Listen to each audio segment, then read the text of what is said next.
Hello students, आज का हमारा टॉपिक है electric field and electric field intensity. Electric field discuss करने के लिए हम मैग्नेटिक फील्ड को डिस्कस करते हैं पहले, क्योंकि मैग्नेटिक फील्ड और electric field like physical quantities हैं और मैग्नेटिक फील्ड को आप इजीली समझ सकते हो। तो सबसे पहले हम इसलिए मैग्नेटिक फील्ड को ही डिस्कस कर लेते हैं। सपोज हमारे पास एक मैग्नेट है, ये मैग्नेट है। अब इस मैग्नेट के नज़दीक दूसरा मैग्नेट लेके आएंगे तो ये उस पर फोर्स लगाएगा। सपोज ये मैग्नेट लेके आते हैं इसके नज़दीक, तो ये एम मैग्नेट इस मैग्नेट पर फोर्स लगाएगा। अब यहाँ पे जो फोर्स लगाएगा उसका मैग्नीट्यूड इस पॉइंट के फोर्स से ज़्यादा होगा। मतलब जब हम इसको दूर लेके जाएंगे तो ये फोर्स घटता जाएगा और एक पॉइंट ऐसा आ जाएगा जिसके बाद ये मैग्नेट इस मैग्नेट पे फोर्स नहीं लगाएगा। इसी तरह से इधर भी आएगा वो पॉइंट, इधर भी आएगा, इसकी हर तरफ आएगा और स्फेरिकल शेप बन जाएगी एक। उस स्फेरिकल शेप के बाहर ये मैग्नेट इस मैग्नेट पर फोर्स नहीं लगा पाएगा। तो उस स्फेरिकल शेप को जहां तक ये मैग्नेट अपना फोर्स लगा पाता है उस स्फेरिकल शेप को मैग्नेटिक फील्ड कहते हैं। That is called magnetic field. तो ये जो स्फेरिकल शेप है, ये इस केस में यदि ये पॉइंट मैग्नेट है तो स्फेरिकल रहेगी और इसका शेप अगर कुछ अलग है तो इसकी शेप भी कुछ अलग आ जाएगी। तो हम केवल पॉइंट मैग्नेट की बात कर रहे हैं यहाँ पे। इस मैग्नेट को हम सोर्स मैग्नेट कहते हैं और इस मैग्नेट को हम टेस्ट मैग्नेट बोलते हैं। टेस्ट। तो सेम थिंग यहाँ चार्ज के लिए भी रहेगी। यहाँ पे यदि कोई चार्ज Q है, उसकी सराउंडिंग्स में भी इसी तरह से यदि ये पॉइंट चार्ज है तो स्फेरिकल शेप का एक स्पेस बनेगा जहाँ तक ये अपना इफेक्ट दिखा सकता है। मतलब अपना फोर्स ऑफ अट्रैक्शन या फोर्स ऑफ रिपल्सन किसी टेस्ट चार्ज पे दिखा सकता है। यदि टेस्ट चार्ज इससे बाहर है तो फोर्स नहीं लगेगा, इसके अंदर है तो फोर्स लगेगा। जैसे यहाँ पे फोर्स लगेगा, यहाँ पे नहीं लगेगा, और नजदीक जाएंगे तो फोर्स इंक्रीज होता जाएगा। तो इसको हम कहते हैं इलेक्ट्रिक फील्ड। अब इस इलेक्ट्रिक फील्ड को मेजर करने के लिए कि कितना है ये, इसकी स्ट्रेंथ क्या है किसी पॉइंट पे, तो हमने एक फिजिकल क्वांटिटी डेवलप की जिसको हम इलेक्ट्रिक फील्ड इंटेंसिटी कहते हैं। सपोज करो यहाँ पे हम इलेक्ट्रिक फील्ड इंटेंसिटी मेजर करना चाहते हैं, तो यहाँ पे हम फोर्स निकालेंगे इस टेस्ट चार्ज पे। ये टेस्ट चार्ज है, ये सोर्स चार्ज है। तो इस टेस्ट चार्ज पे सोर्स चार्ज की वजह से फोर्स निकालेंगे और सपोज ये फोर्स F है। और एक बात और, टेस्ट चार्ज हमेशा पॉजिटिव लिया जाता है, पॉजिटिव नेचर का रहेगा। तो हम फोर्स निकालेंगे। सपोज करो ये फोर्स आ जाती है F। अब इस फोर्स को हम इस टेस्ट चार्ज के मैग्नीट्यूड से डिवाइड कर देंगे। इस टेस्ट चार्ज का मैग्नीट्यूड है सपोज Q0, तो Q0 से डिवाइड कर देंगे। तो जो ये फिजिकल क्वांटिटी आएगी ये इलेक्ट्रिक फील्ड इंटेंसिटी होगी। अब जो टेस्ट चार्ज हमने यहाँ पे लिया है, पॉजिटिव टेस्ट चार्ज, वो वैनिशिंगली स्मॉल होना चाहिए, बहुत ही स्मॉल होना चाहिए। वैनिशिंगली स्मॉल का मतलब है इतना स्मॉल जितना तुम ले सकते हो। जितना स्मॉल होगा उतना अच्छा रहेगा। ऐसा क्यों है, ऐसा ही क्यों, ये बाद में बताऊंगा। तो पहले हम ये लिमिट लगा देते हैं कि ये जो टेस्ट चार्ज है ये वैनिशिंगली स्मॉल होना चाहिए। अब हम इलेक्ट्रिक फील्ड की डायरेक्शन निकालते हैं, क्योंकि इलेक्ट्रिक फील्ड एक वेक्टर क्वांटिटी है because it depends on the force. तो इसकी डायरेक्शन क्या होगी? अब ये हमेशा पॉजिटिव है। अब यदि ये टेस्ट चार्ज पॉजिटिव है तो ये इसको रिपेल करेगा और फोर्स की डायरेक्शन ये हो जाएगी। तो इसका मतलब इलेक्ट्रिक फील्ड इंटेंसिटी की भी डायरेक्शन यही हो जाएगी। तो इसका मतलब ये हुआ कि पॉजिटिव चार्ज की वजह से इलेक्ट्रिक फील्ड अवे रहेगा।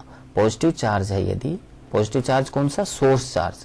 यदि पॉजिटिव सोर्स चार्ज है तो इलेक्ट्रिक फील्ड अवे रहेगा। यदि सोर्स चार्ज नेगेटिव है तो इलेक्ट्रिक फील्ड टुवर्ड्स रहेगा। कैसे? सोर्स चार्ज यदि नेगेटिव हम मान लेते हैं, पॉजिटिव नहीं है, ये नेगेटिव है, तो नेगेटिव चार्ज टेस्ट चार्ज को अट्रैक्ट करेगा। टेस्ट चार्ज हमेशा पॉजिटिव होता है, ये ध्यान रखना। तो इधर आ जाएगा, तो मतलब नेगेटिव की टुवर्ड्स है। तो ये डायरेक्शन रहेगी। अब इसकी SI यूनिट जो है वो इसी रिलेशन से हम निकालेंगे। फोर्स की SI यूनिट होती है न्यूटन और चार्ज की होती है कूलाम, तो इसकी ऐसा यूनिट हो जाएगी न्यूटन पर कूलाम। इसकी एक ऐसा यूनिट वोल्ट पर मीटर भी होती है, ये वहां पढ़ेंगे जहां हम इलेक्ट्रिक पोटेंशियल डिस्कस करेंगे नेक्स्ट चैप्टर में। नेक्स्ट है इसका dimensional formula. Dimensional formula electric field का निकालने के लिए, इलेक्ट्रिक फील्ड इंटेंसिटी का, फोर्स का डायमेंशनल फॉर्मूला लिखते हैं। फोर्स का डायमेंशनल फॉर्मूला है mLT-2 और चार्ज का होता है एम्पियर टाइम। ये हम सेकंड चैप्टर में डिस्कस, सेकंड यूनिट में डिस्कस करेंगे कि चार्ज का ये डायमेंशनल फॉर्मूला कैसे होता है। तो जब हम इसको सोल्व करेंगे तो इलेक्ट्रिक फील्ड का डायमेंशनल फॉर्मूला आ जाएगा हमारे पास mLT-3 एम्पियर इनवर्स। तो ये डायमेंशनल फॉर्मूला रहेगा इसका।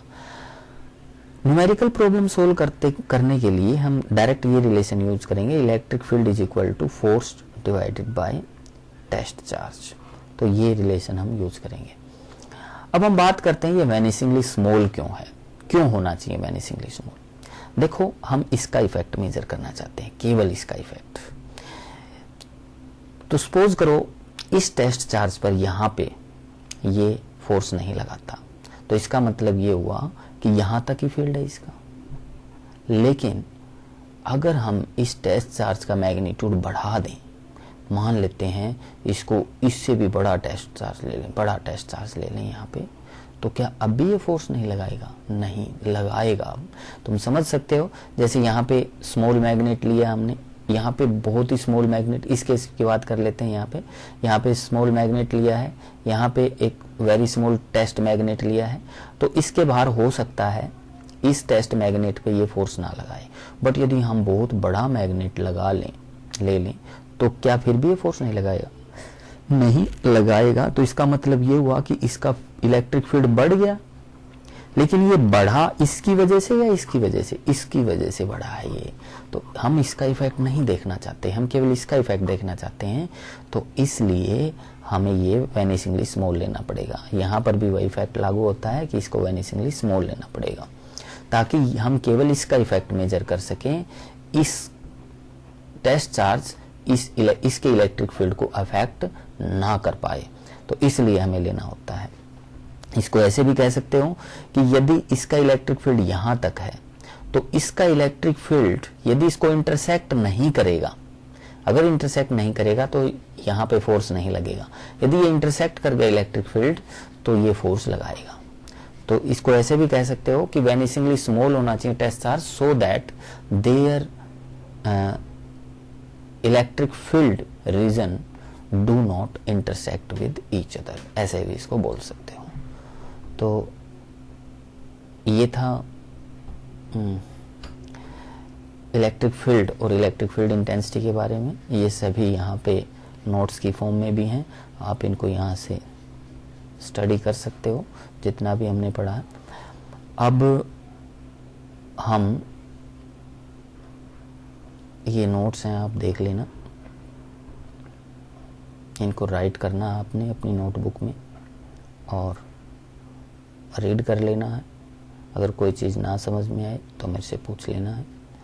बाकी सारी चीज़ें मैंने समझा दी हैं इसके अंदर।